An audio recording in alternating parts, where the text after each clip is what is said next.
Hey there, welcome back to the channel. If you're new here, take a moment to breathe, settle in, and if stories about emotional wisdom, deep presence, and human connection resonate with you, hit that subscribe button and tap the notification bell so you never miss a reflection that could shift your perspective. Today's story is not just about dating. It's about something deeper. It's about the quiet power of boundaries. The kind of boundaries that don't push people away, but invite them to show up fully. It's a moment where one man, on what he thought would be a simple first date, was given a choice: to follow his old patterns or to listen, truly listen, and walk a different path. Inspired by Zen's stillness and the Stoic pursuit of inner peace, this is a story for anyone who's ever wanted to connect more deeply, not just with others, but with themselves.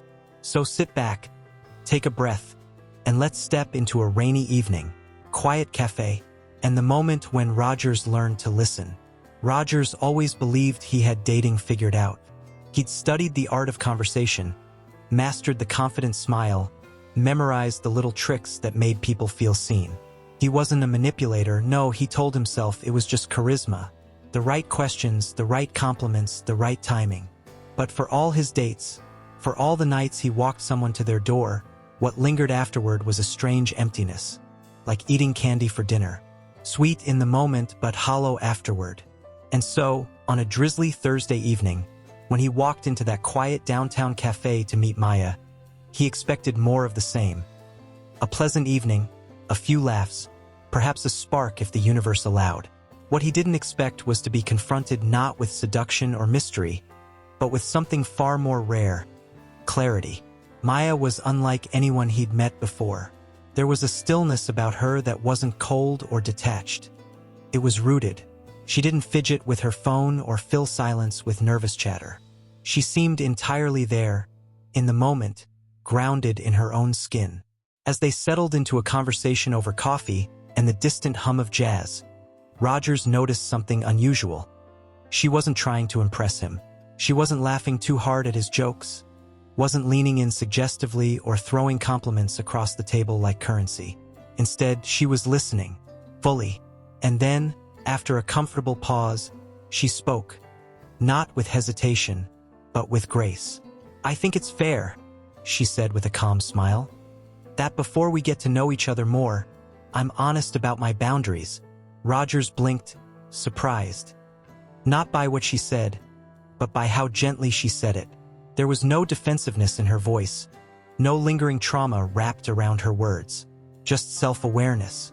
"I value my alone time," she continued. "I don't rush into physical things, and I need to feel emotionally safe before I open up too much. I've spent years unlearning the need to please, and I no longer shrink myself to be liked." It was so quiet in that moment that Rogers could hear his own thoughts thudding behind his smile. He nodded, perhaps a little too quickly, while inside, a small storm brewed. His instinct, trained over years of subtle persuasion, wanted to lean in, to reassure her, to charm her past those lines, to prove he was different. Not with manipulation, but with effort, with kindness. But something stopped him. A subtle voice, deeper than impulse. One he'd heard on those rare mornings when he read from meditations or when he sat cross-legged in silence, watching his breath. "You are disturbed not by events," Marcus Aurelius had written, "but by your interpretation of them." And somewhere from his memory, a Zen teaching floated up like a lotus: let go or be dragged. So he did something unusual.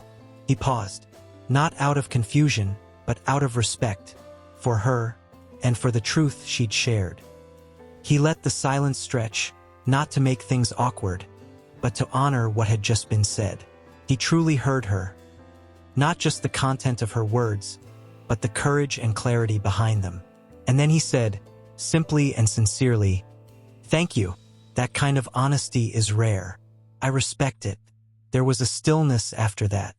Not the silence of two people unsure of what to say, but the kind that only exists when both feel safe enough not to fill the space. A shared breath, clearing. And in that clearing, something quietly profound took root. Not attraction, not chemistry, but trust. Later that night, Rogers walked home in the soft rain, the air cool against his face. He didn't feel defeated or confused. and he certainly didn't feel rejected. What he felt, to his surprise, was stillness, peace. He realized that Maya hadn't drawn a line to push him away. She had simply invited him into her truth and given him the freedom to accept it or walk away. And in choosing to stay, not to chase but to witness, he hadn't lost anything. In fact, he had gained something rare in today's world: presence. Desire not what does not happen, he remembered the Stoics' teaching, but desire what does happen, and you will find peace. And the Zen echoed in him again. When you let go of the need to change someone, you finally meet them. Maya didn't offer him a map or a romantic script to follow. She offered something infinitely more powerful: a moment of truth, grounded in self-awareness and compassion. And in receiving it without resistance, Rogers realized this wasn't just about dating.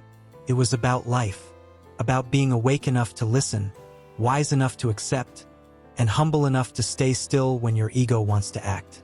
In a world obsessed with speed, performance, and seduction, we often forget that the most intimate gesture is not to impress, but to understand. Boundaries are not barriers, they are invitations. And love, the kind that endures, does not begin with chasing or convincing. It begins with listening. Be still. Listen. Respect. That is where peace lives. And perhaps that is where love begins. And maybe that's the lesson we often overlook. That real connection isn't found in saying the perfect thing or in trying to impress someone into liking us. Sometimes the deepest intimacy comes from simply being present, from hearing someone's truth and honoring it. So, if this story moved something in you, if it reminded you to slow down, to listen more deeply, to respect not only others' boundaries but your own, then take a moment to reflect on where you can bring more presence into your relationships. Leave a comment below. Have you ever had a moment like Rogers? A conversation that changed the way you show up for others or for yourself? If you found value in this story, give it a like and share it with someone who might need this gentle reminder today. And if you haven't yet, make sure to subscribe for more reflections on love, life, and the stillness in between.